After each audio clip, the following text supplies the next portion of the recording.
Sir ನಮಸ್ಕಾರ. ಇದು 4 ಎಕರೆ ಜಾಗ. ಒಳ್ಳೆ ಅದ್ಭುತವಾದ ತೋಟ ಮಾತ್ರ. ಒಂದು ಪಿನ್ ಪಾಯಿಂಟು ಒಂದು ಗಿಡನೂ ಹೋಗಿಲ್ಲ. ಚೆನ್ನಾಗಿದ್ದಾವೆ, ಫಸ್ಟ್ ಕ್ಲಾಸ್ ಗಿಡಗಳು. 6 ವರ್ಷದ ಗಿಡ, 6 ವರ್ಷದ ಗಿಡ. ಒಳ್ಳೆ ಅದ್ಭುತವಾಗಿದೆ ತೋಟ ಮಾತ್ರ. 6 ವರ್ಷದ ಗಿಡ ಎಲ್ಲ ಫಲಕ್ಕೆ ಬಂದಿದೆ, ಎಲ್ಲ ದಸಿ ಕಡಿತಾ ಇದೆ. ನೋಡಿ ಮರ ಮಾತ್ರ ಹಿಂಗಿದೆ. 48 ದೊಡ್ಡ ಮರ ಇದೆ. ಫಲ ಬಿಡೋ ಮರ 48. ಈಗ ದಸಿ ಫಲ ಬಿಡ್ತಾ ಇರೋದು ಪೂರ್ತಿ. ಇನ್ನೆಲ್ಲ ಮಿಕ್ಕಿದ್ದು 4 ಎಕರೆಗೂ ಒಂದನ್ನು ಖಾಲಿ ಬಿಟ್ಟಿಲ್ಲ. ಎಲ್ಲ ಶಿಸ್ತಾಗಿ ಹಾಕಿದರೆ ಜಾಗ ಮಾತ್ರ ಫಸ್ಟ್ ಕ್ಲಾಸ್ ಆಗಿದೆ.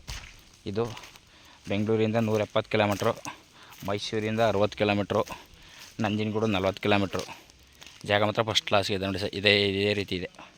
ರೋಡ್ ಗಿಡ ಎಲ್ಲ ಶಿಸ್ತಾಗಿದೆ. ಡಾಂಬರ್ ರೋಡಿಂದ ಒಂದು 600 ಮೀಟ್ರ್ ಒಳಗಡೆ ಬರಬೇಕು. ಡಾಂಬರ್ ರೋಡಿಂದ ಒಂದು 600 ಮೀಟ್ರ್ ಒಳಗಡೆ ಬರಬೇಕು. ನೋಡಿ ಈ ಕಡೆ ದೊಡ್ಡ ಮರಗಳು, ಈ ಕಡೆ ದೊಡ್ಡ ಮರಗಳು ಎಲ್ಲ ಇದೇ ರೀತಿ ಇದೆ ಮಾತ್ರ. ಅದ್ಭುತವಾಗ ಒಳ್ಳೆ ಕೂತ್ಕೊಂಡು ತಿನ್ನುವಂಥ ಜಾಗ. ಚೆನ್ನಾಗಿದೆ ಜಾಗ ಮಾತ್ರ. ಇವರು ಎಕರೆಗೆ 33 ಲಕ್ಷ ಹೇಳ್ತಾರೆ. ಒಂದು ಎಕರೆಗೆ 33 ಲಕ್ಷ ಹೇಳ್ತಾರೆ. ಜಾಗ ಮಾತ್ರ ಹಂಗೆ ಇದೆ ಮಾತ್ರ. ಜಾಗ ಚೆನ್ನಾಗಿದೆ. ವಾಸಕ್ಕೊಂದು ಮನೆ ಇದೆ, ವಾಸಕ್ಕೆ ಮನೆ ಇದೆ. ಆಲ್ರೆಡಿ ಬೋರ್ ಇದೆ, ಸ್ವಂತ TC ಇದೆ.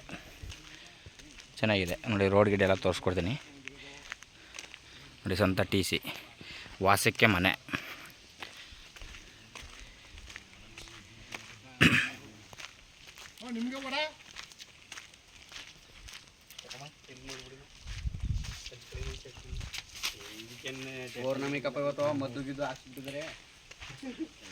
ನೋಡಿ ಗೇಟು, ಸಪ್ರೇಟ್ ಗೇಟು. ಗೇಟ್ ಎಲ್ಲ ಶಿಸ್ತಾಗಿದೆ. ಎಲ್ಲ ಸೋಲಾರ್ ಫೆನ್ಸಿಂಗ್ ಆಗಿದೆ. ಸೋಲಾರ್ ಫೆನ್ಸಿಂಗ್ ಚೆನ್ನಾಗಿ ಎಲ್ಲ ಫಸ್ಟ್ ಕ್ಲಾಸ್ ಇದೆ. 40 ಅಡಿ ರಸ್ತೆ. ನೀವು ಯಾವ ಲಾರಿನಾರ ತರ್ಬೋದು, ಕಾರಾರ ಬರ್ಬೋದು, ಏನಾರ ಬರ್ಬೋದು. ಶಿಸ್ತಾಗಿದೆ ಜಾಗ ಮಾತ್ರ ನೋಡಿ ಸರ್. ಇಷ್ಟ ಆದರೆ ಕಾಲ್ ಮಾಡಿ, ಶೇರ್ ಮಾಡಿ. Okay sir, thank you.